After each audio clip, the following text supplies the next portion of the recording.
গোপাল, আরেক রাউন্ড চা চালিয়ে দাও। চাটা খেয়েই উঠে পড়বো। হ্যাঁ হ্যাঁ, দিচ্ছি, একটু অপেক্ষা করো। বৃষ্টিটাও এতক্ষণে যেন একটু ধরেছে। অনেকক্ষণ ধরে উঠবো উঠবো করছি, এবার উঠেই পড়বো।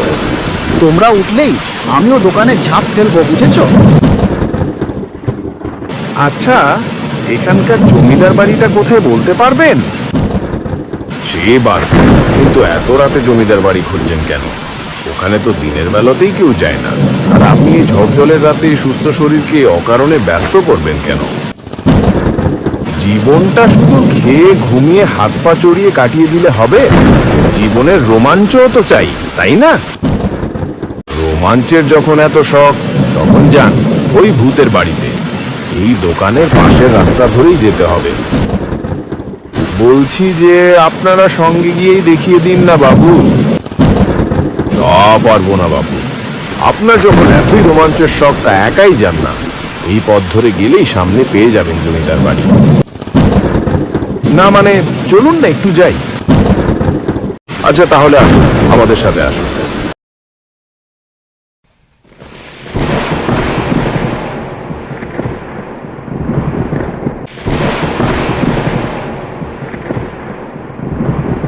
এই রাস্তাটা মনে হয় বুঝতে পেরে গেছি। এই দিক দিয়ে যেতে হবে তো? রাস্তা দেখাবো কি উল্টে? আপনি তো আমাদের নিয়ে যাচ্ছেন মনে হচ্ছে। ওই যে জমিদার বাড়ি, ওই দিক দিয়ে ঘুরে যেতে হবে। বুঝতে পেরেছি। এবার বাকিটা আমি বুঝে নেব।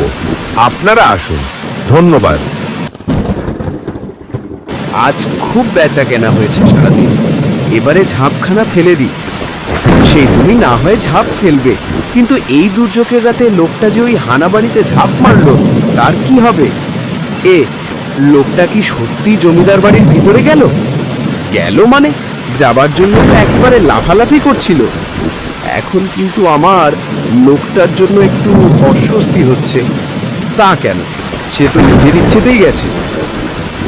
লোকটা না হয় একটা খেলের ঝুঁকি যেতে চাইলো, কিন্তু তাকে ওদিকে ঠেলে দেওয়াটা কি ঠিক হলো? ঠিক ভুল না ভেবে এখন কি করা যায় সেটা ভাবো। তোমরা বরং এক কাজ করো, গ্রামের চৌকিদারকে খবরটা দিয়ে রাখো। হ্যাঁ, আর আমরাও রাতে গোপালদার দোকানেই থেকে যাই। যদি চৌকিদার কোনো খবর দেয়, একসঙ্গেই ছুটে যাওয়া যাবে। হ্যাঁ, সেটাই ভালো।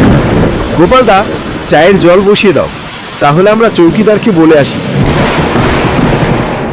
দাদা, গত রাতে যে লোকটা রাজবাড়ির ভেতরে গিয়েছিল, তার কোনো খবর আছে? গিয়েছিল, কিন্তু ফিরে এসেছে কি? না, পাইনি কাউকে। শুধু একটা ভাঙা টর্চ আর পুরনো ডায়েরি পেয়েছি। দাদা, চুপ করে আছেন কেন? জানিস গোপাল, আজ থেকে ঠিক ৭৫ বছর আগে ওই রাজবাড়িতেই আমার দাদাও হারিয়ে গিয়েছিল।